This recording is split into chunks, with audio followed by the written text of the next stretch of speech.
درود شنوندگان گرامی، گفتارمان را از سلسله خوانش ادبی آغاز می‌نماییم.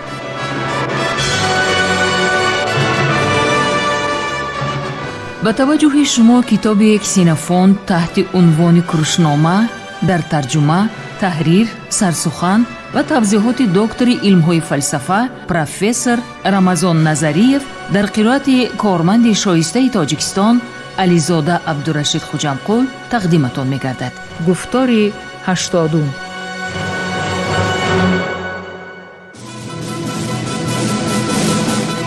سلسله مذکور با هدایت و دستگیری اساسگزار صلح و وحدت ملی پیشوای ملت پرزیدنت جمهوری تاجیکستان محترم امامعلی رحمان به چاپ رسید.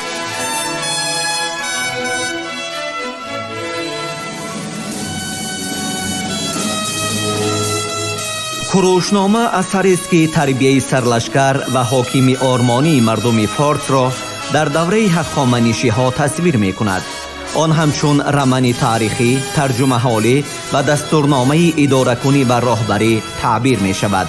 در آن در برابر هنرهای جنگی و لشکرکشی و صنعت جنگ و محاربه ها، همچنین دستورهای سیاسی و اخلاقی در آمیزش با قصه های مردمی، ترجمه حالی و تخیلات بدیعی تصویر می یابد که اکثر آنها در دایره طبقه برگزیده افینه صورت گرفته است. همچنین کروشنامه درباره خصلت و سیرت کوروش بزرگ معلومات می دهد. اگیسیلای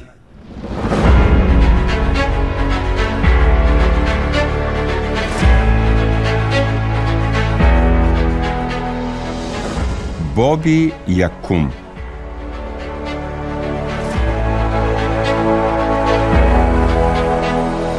او چون خوب میدانست که کشوری خراب شده و غارت شده لشکری او را مدتی دراز تأمین کرده نمیتواند و برعکس زمینی مقیمی و منتظم کشت شونده سربازان را پیوسته با مواد غذایی تأمین می کند، اگیسیلای تلاش می ورزد که نه تنها دشمنانش را با قوه مغلوب سازد، بلکه اینچنین آنها را با مناسبت ملایم به طرف خود جلب نماید.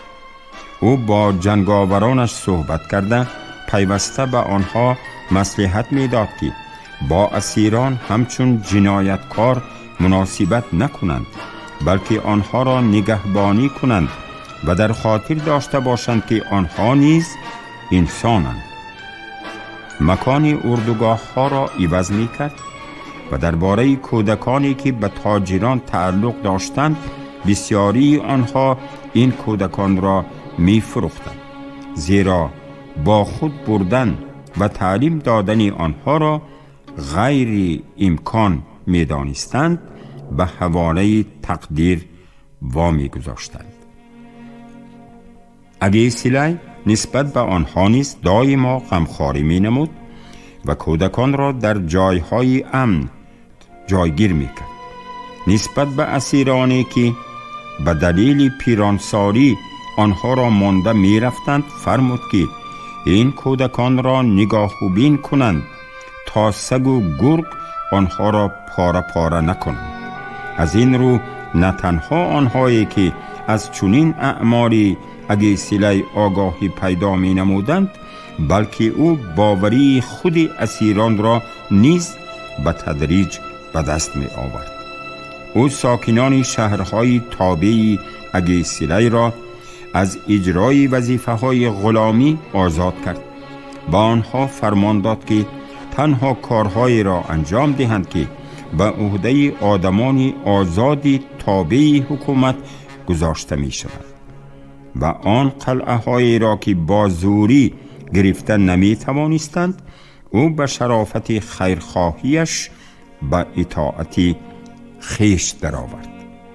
از بس که در موضع همواری فریگیا برایش عملیات جنگی بر ضد جنگاوران سواره فرنبز دشوار بود، تصمیم گرفت که گروه جنگاوران سواره خود را برپا سازد تا که در دوره جنگ فرار نکنند.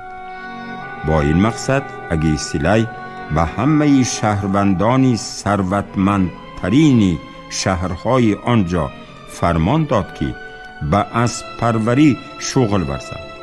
در برابر این هشدار داده است که کسی که به قوه‌های حربی او اسب و اسلحه و سواره خوب تعلیم گرفته را عطا نماید از خدمت حربی آزاد می شود. این کار همه را الهام بخشید که فرمان او را با تمام جد و جهد اجرا کنند و آن هر کس را شوقمند آن می کرده است که او بجای خیش شخصی را جستجو کند که بجای او به مردن راضی باشد. او همچنین شهرهایی را که باید او را با جنگاوران سواره تأمین می کردند معین کرده معتقد بود که در شهرهایی که اسب پروری بیشتر رشد کرده است باید سواره های بهترین وجود داشته باشد. این نیز گویا فعالیت عجایبی او بود، آن که اگیسیلای توانست یک گروه سواره های جنگی بنیاد سازد که آن قوی و قادر به نظر می رسید و به او کمک مؤثر فراهم آورده می توانست. هنگامی که بهار فرا رسید او همه لشکرش را در افس جمع آورد. برای آماده ساختن جنگاوران بهر وارد شوی به محاربه های جنگی برای گروه های جنگاوران سواره‌ای که در هنر اسب سواری باید بهترین می بودند و به گروه های جنگی هاپلیت ها که در آمادگی جنگی نتیجه های بهترین به دست می آوردند مکافات مقرر نمود و این چنین برای پیلتست ها و کمانورانی که در فعالیتشان کامیابی های بهترین و مهارت مطلوب نشان می دهند مکافات مقرر نمود.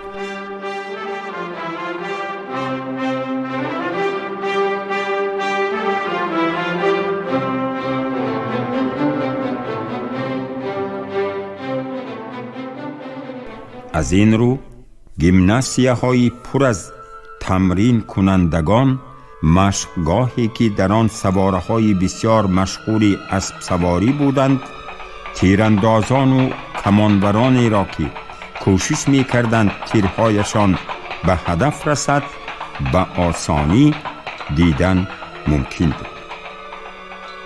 گیمناسیا یک نوع مؤسسه تعلیمی در یونان قدیم است.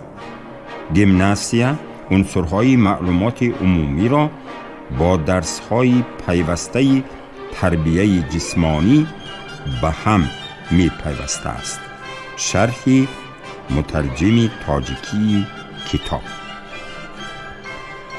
به شرافت این فعالیت اگیسیلای شهری که او در آن قرار گرفته بود به هر کسی که به آنجا می آمد به یک منظره تماشای شایان و توجه مخصوص تبدیل یافته بود.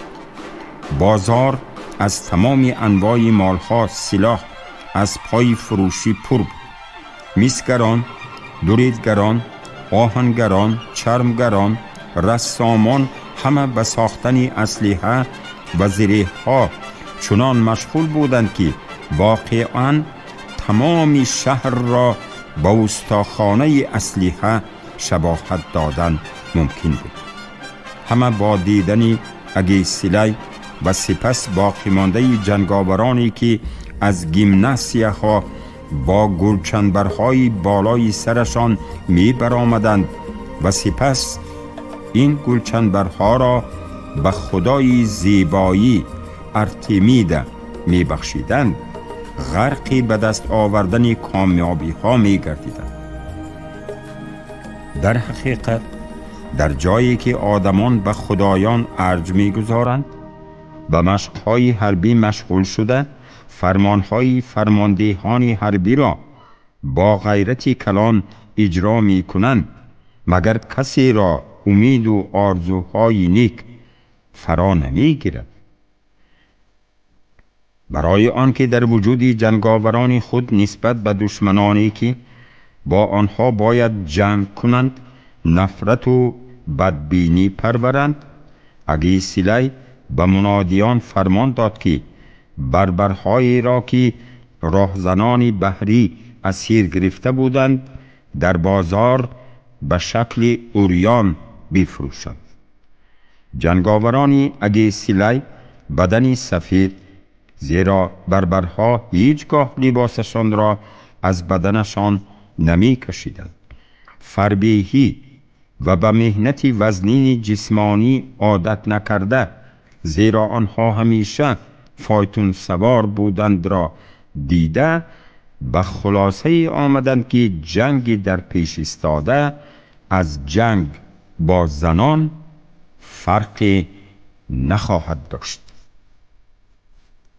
اگیسیلی اینچنین به جنگاوران اعلان کرد که نیت دارد به زودی با راهی کوتاه‌ترین آنها را به ناحیه‌های حاصلخیز مملکت میبرد و امیدوار بود که این اصول کار آنها را وادار می‌سازد که جسمهایشان را آب و تاب دهند و برای نبردهای آینده آنها را به قوت کنند. تیسفرن تصمیم گرفت که اگیسیلی با این سخنان می‌خواهد که باز هم او را فریب دهد و در اصل باشد وی اکنون به کاریا حمله خواهد کرد. بنابراین تیسفرن مثل دفعه گذشته جنگاوران پیاده‌گرد خود را به کاریا برده جایگاه جنگاوران سواره را در وادی میاندر به جا گذاشت. اما اگیسیلی دروغ نگفته بود، بلکه فوراً طوری که اعلان کرده بود به منطقه سرد راه پیمود. در دوام 30 روز در کشوری از جنگاوران دشمن آزاد شده حرکت کرده برای لشکرش مقداری زیادی مواد غذایی را به دست آورد. در روز 4 لشکری سواره دشمن نیز پیدا شد. راهبری آنها به سردار جنگاوران سواره فرمان داد که از دریای پکتال عبور نموده در آنجا اردوگاه زنند. خودی پارس ها باشند کاروانهای سواره ایلینی را که با مقصد غارتگری در حدود این زمین پراکنده شده بودند پی برده بسیاری آنها را کشت. از این حادثه خبردار شده اگیسیلی به سوارهایش فرمود که به کمک آنها روند. در نوبت خود پارس ها آمدن سواره های اگیسیلی را پی برده قوه هایشان را گروه بندی نمودند و تمام قوه های سرشماری سواره خود را به مقابل لشکری ایلینی ها صف آراستند. در اینجا اگیسیلی خبردار شد که دشمن هنوز جنگاورانی پیاده‌گرد ندارد، در حالی که خودش همه چیز را برای جنگ آماده کرده بود و این لحظه را برای جنگ موافق ترین میدانست به شرطی که اگر آن را بر دوش پارس ها تحمیل کرده تواند. او به خدایان قربانی کرده در حال فلنگ را به هجوم بر ضد جنگاوران سواره صف کشیده دشمن پیش برد و آن پاپلیت هایی که سنشان 10 سال از دور بلاغت گذشته بود فرمان داد که بی واسطه به سوی دشمن شتابند و به پیلتست ها با دویدن از پیش آنها باید گذرند. و سواره ها نیز فرمان داد که به دشمن حمله کنند، در حالی که خود او با همراهی باقی مانده لشکر باید از پس آنها می رفت. ضربه سواران یونانی را جنگاوران بهترین پارس ها بر دوش گرفتند، ولی وقتی که تمام قوه لشکری یونانی ها به سر آنها فرو ریخت پارس ها عقب نشینی کردند. برخی از آنها به دریا افتاده، دیگرهایشان از میدان جنگ رو به گریز نهادند. یونانی ها آنها را تعقیب کرده اردوگاه دشمن را اشغال نمودند. طبیعی است که پیلتست ها برای غارت کردن این اردوگاه شتافتند. اگیسیلی با جنگاوران خود کاروانی سواره های دشمن و خودش را نیز احاطه کرده در اطراف آن اردوگاه سازمان داد. از آشوب در اردوگاه دشمنان که در جستجوی سبب شکستشان همدیگر را گنهکار می نمودند خبر یافته او به جانب سردیس حرکت نمود.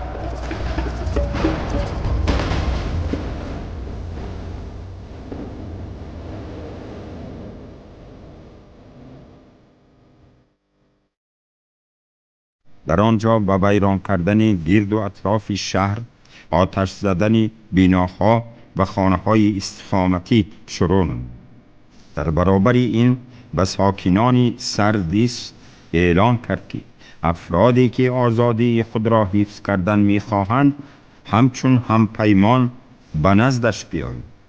اما اگر در بینشان آنهایی باشند که نیتی حکمرانی را در آسیا می‌پرورند، بگذار با یراق و اسلحه به مقابل آزاد کنندگان کشور برآییم. اما از بس که کسی از شهر بیرون نبرآمد، پس عملیات نظامی را بدون ممانعت ادامه داد. اکنون وی می‌دید که به ایلین‌ها که پیشتر در نزد شاه فارس مجبوراً سرخم می‌کردند، از جانب آنهایی که پیشتر به آنها ظلم و ستم می‌کردند مورد عزت و احترام قرار می‌گیرد. آنهایی را که حتی از حساب قربانی‌ها به خدایان ثروتمند شوی را امکان پذیر می‌حسابیدند، اگیسیلی چنان تحقیر و پست زد که دیگر باره حتی جرأت نمی‌کردند که به چشمان یونانی‌ها نظر اندازند. برای زمین‌های دوستانش امنیت را تأمین می‌کرد. برعکس در سرزمین دشمنانش چنان غنیمت زیاد جمع آورد که توانست در دوام 2 سال بیشتر از 100 تالنت را برای مقدسگاه دلفیا صرف کند. شاه فارس تصمیم گرفت که خود تیسفرن برای ناکامی های او گناهکار است و تیفرست را با فرمان قتل تیسفرن فرستاد. پس از این کارهای بربرها باز هم ناامیدتر و موقع اگیسیلی باز هم استوارتر گردید. از نام همه خلقها سفیران با تکلیف‌های مناسبت دوستی و نزد او تشریف می آوردند.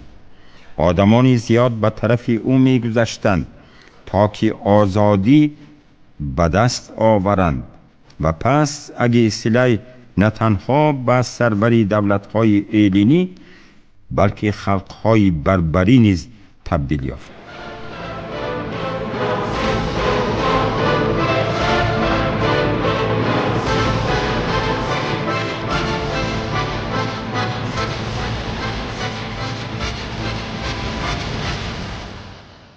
شما گفتار 80 را از سلسله خوانش ادبی از روی اثر کسینوفونت تحت عنوان کروشنامه در ترجمه، تحریر، سرسخن و توضیحات دکتر علم‌های فلسفه پروفسور رمضان نظریف در قرائت علیزاده عبدالرشید خوجمقل شنیدید. کارگردان شیرعلی نغزلی، صدابردار کریم جان حمیدزاده.